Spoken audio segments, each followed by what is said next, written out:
I'm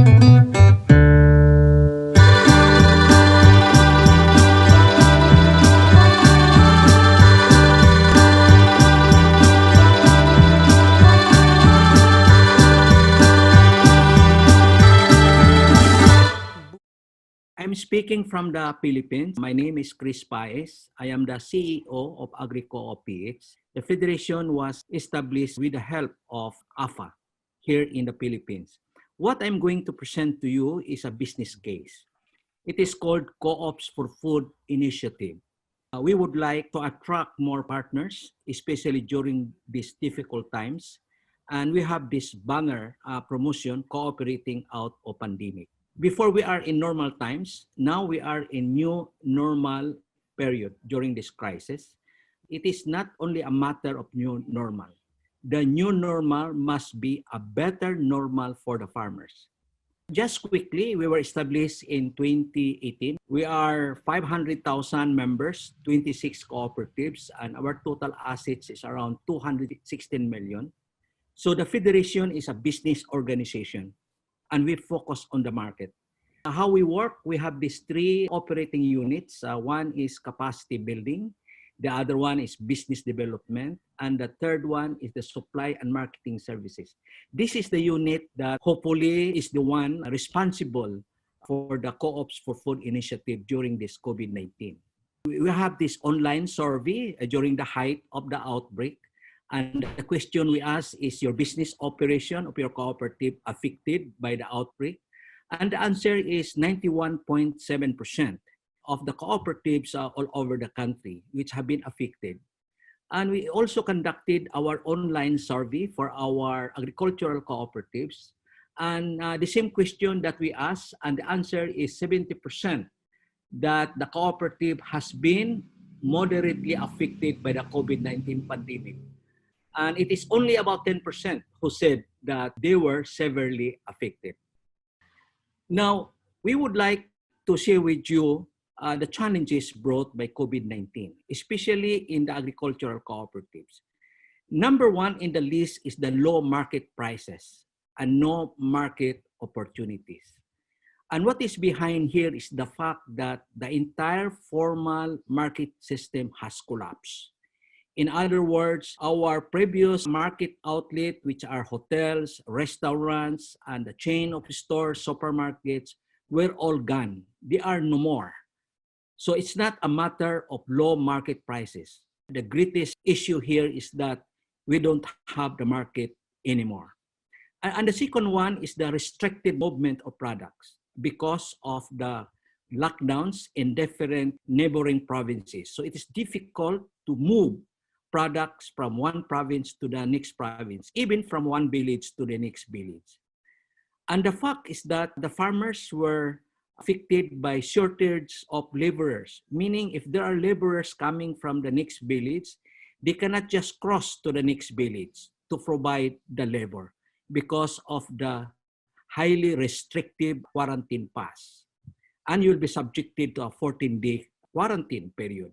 And the other one is the inability of the members to pay their loans. Why? Because many of the offices of the cooperatives were closed down by the local authorities. And also the inability of the cooperative to serve their members because all of these offices have been closed down during the height of the crisis. Right now, there has been already an improvement.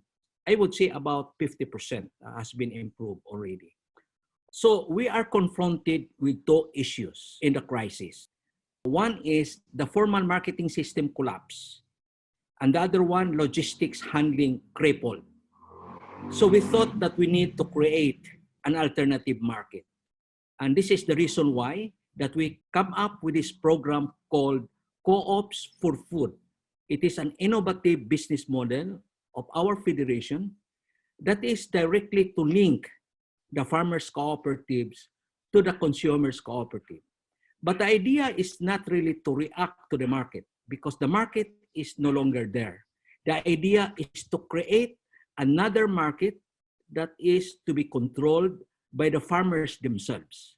So that's, in fact, the strategy. So what are our initiatives? Number one, first we focus on vegetables, fruits, and rice. Why? Because this is important to ensure food security, that there will be continuous supply of food in the table of our consumers. Number two, we establish a new normal supply chain framework strategy. So it is a kind of strategy that the trading system involved here is from cooperative to another cooperative.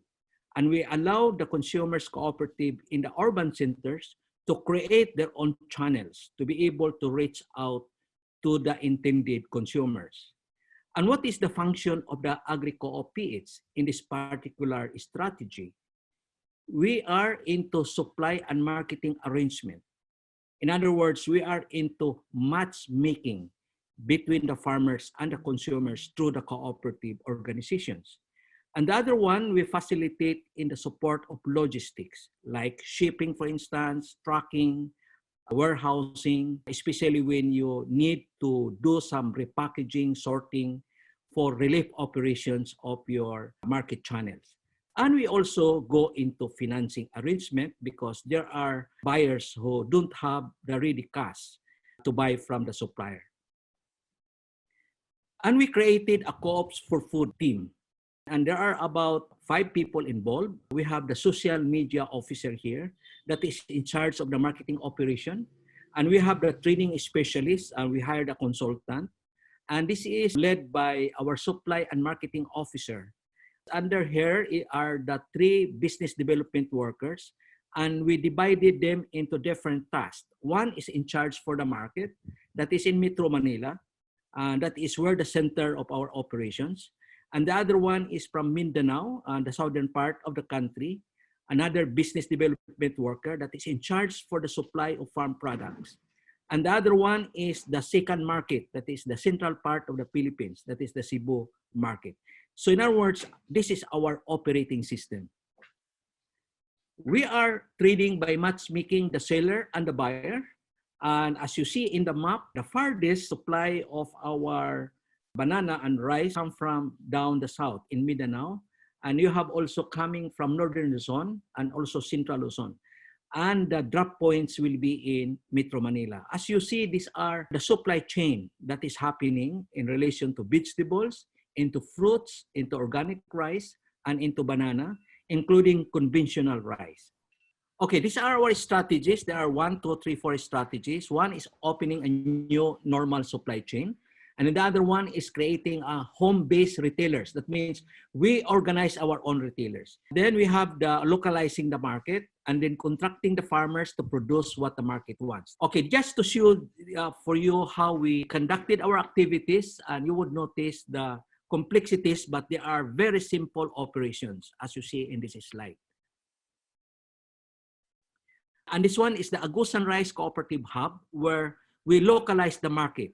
Meaning from the rice cooperatives, we move the products to the consumers cooperatives. Host cooperatives are not producing rice. And this is the networking of our so-called home-based food retailers. This is our winning intervention. This one is a trading activity where we converted all the branches of the cooperatives into farm product or farmers market. This slide is another cooperative involved in the so-called mobile trading, or what we call market on wheels. And then you see at the right side, this is the outlet of the products of the farmers. We have traded already about $39,622 US during the last 4 months. And we're able to move about 27,000 kilograms. Okay, this is how we conducted it under the new normal. This is the logistics handling. The Federation is providing support for logistics. What works and what was not working. No? So we have a list here, like what is working is when we created our home-based retailing and then localizing the market, because of course the market have gone, so they are not there anymore. So we need to localize the market within the vicinity of our producing villages. And then we continue to establish with institutional buyers, and these are the ones involved in relief aid operations or food packs distribution for the vulnerable sectors of our society. What is important here is the consolidation of vegetables through collective action among the cooperatives. While below, these are the things that did not work so well. This was just, in fact, a summary of what I have spoken a while ago. And of course, these are the facilitating, like the social media, the market information, networking, and using the 5 P's of marketing mix. This is our strategy to make strategic decisions. And as I said, the winning intervention is the creation of the TITA. This is the so-called home-based retailing distribution of goods through the deployment of or hiring of the development workers. And of course, the hindering factors are the lockdown, delays in movement of products, delayed in payments, mismatch of the quality standards against that of what is wanted by the market. And what our recommendations is to go into e-commerce platform. We need to set up the monitoring and evaluation for every supply agreement done in order to understand complexities of the trading activities during these difficult times, and also what is really the best practices. And we need really to repeat what is good and not to repeat what is bad. And then the third one is we need to leverage capital for funding the purchase order financing. And then we explore weekend markets with homeowners association. And then we are setting up the trade board. In summary, what we are doing here in our co-ops for food is trying to own and control or create our own market because the market has gone. Thank you very much for listening. Mabuhay ang pamilyang magsasaka.